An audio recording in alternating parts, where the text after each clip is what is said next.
Hello. हा बोला महाराज. काय नाही, वर्गात राहिलो म्हणलं सुरेश धसवर प्रतिक्रिया तुमच्या ऐकावं. आणि त्याच्यावर काय द्यावं असेल प्रतिक्रिया?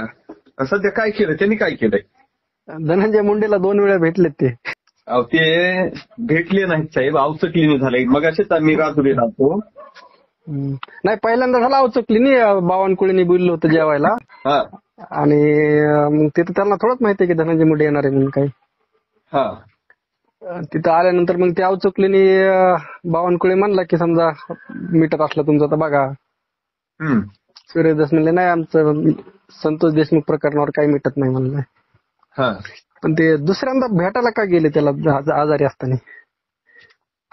स्वतःहून गेले ना दुसऱ्यांदा भेटायला, डोळ्याचं ऑपरेशन झालं चौकशी करायला.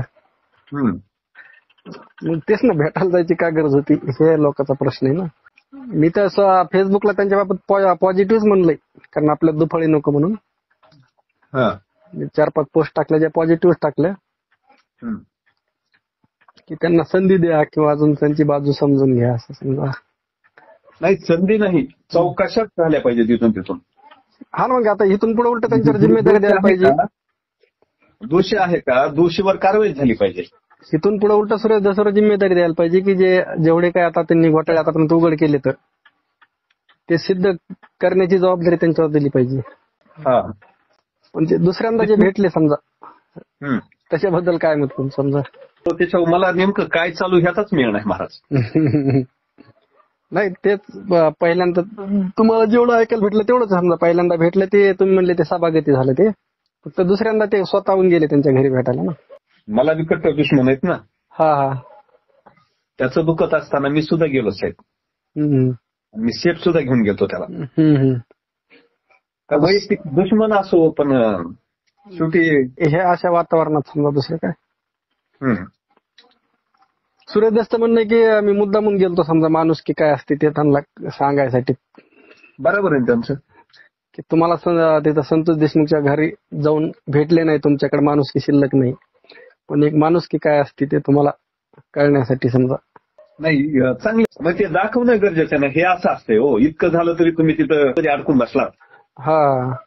तुमच्यामध्ये माणूसपणा कुठे शिल्लक होता? हा ना, कारण मला सुरेश धसचं ते पॉईंट कशामुळे बरोबर वाटतं माहिती का? त्यांनी छगन भुजबळबाबत एक मागे विधान केलं होतं लेट सब चॅनलला. त्यांनी त्यांच्या मंत्री छगन भुजबळ मंत्री असताना त्यांच्या मतदारसंघात निधी काहीतरी दिलं नव्हतं त्यांना काहीतरी. तर मग ते छगन भुजबळ जेलमध्ये होते तेव्हा मुद्दामून भेटायला गेलतो. आता कसं वाटतंय म्हणून. म्हणून मग तसं धनंजय मुंडेला मग मुद्दामून माणूस की काय असते सांगायला गेलो, असं एक होऊ शकतं. आता कसं वाटतंय म्हणूनच गेले ना. जरांगे पाटलांनी काय दिली प्रतिक्रिया? काय तर दिली ना? नाही, जरांगे पाटीलला भडकलेच उलट त्यांच्यावर. जरांगे पाटील भडकलेच उलट त्यांच्यावर. काय म्हणून? धनंजय मुंडेला भेटले म्हणून समजा. सुरेश धसचं समर्थन नाही केलं त्यांनी. काहीतरी म्हणले होते की मला वाटलं हे माणूस चांगला आहे असं काहीतरी. हा ना, मग असे काहीतरी बरेच रोज त्यांच्याकडे वेगवेगळे लोक विचारले ते समजा. तुमचं ओपिनियन काय आहे? माझं ओपिनियन, पहिली भेट तर सभागती झाली समजा, त्याच्याबद्दल काही वादच नाही समजा. फक्त भेटायला गेल्यामुळे मग तेच कसं जज करायचं तेच कळाना समजा. ह्या पद्धतीने होऊ शकतं ते सुरेश धस म्हणले त्या पद्धतीने समजा, एक माणूस की शिकवायला समजा. कारण एकंदर बॉडी लँग्वेज त्यांच्या वाटत नाही कसं मॅनेज होते म्हणून ते.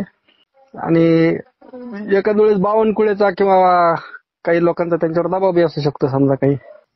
त्या दबावामध्ये जर झाले सुरेश धस सेटल तर ठीक आहे, ते काय सेटल व्हायचा अंदाज दिसना म्हणून मग बदनामीसाठी पुन्हा हे बाहेर काढलं असलं तर काय सांगा मग, असं नाही तर असं. कारण 25 दिवसापूर्वी भेट झालेली समजा, ती सभागती झालेली. मग ती आजच बाहेर कसं काय येते? मग मॅनेज होत नाही म्हणून बदनामी करा असं त्यांनी किती बदनामीसाठी किती प्रयत्न केले ते. हा ना, सुरेश धस यांना बदनाम करण्यासाठी किती मोठे प्रयत्न केले. हा ना, त्याच तिकडे बुट्ट्या घ्याव तेव्हा धसच्या जवळचे गुंडाशाही तुम्हीच पाळली वगैरे. हा ना, बदनाम लय प्रयत्न म्हणजे लय प्रयत्न. आता मी कॉमेंट ते वाचतो ना समजा.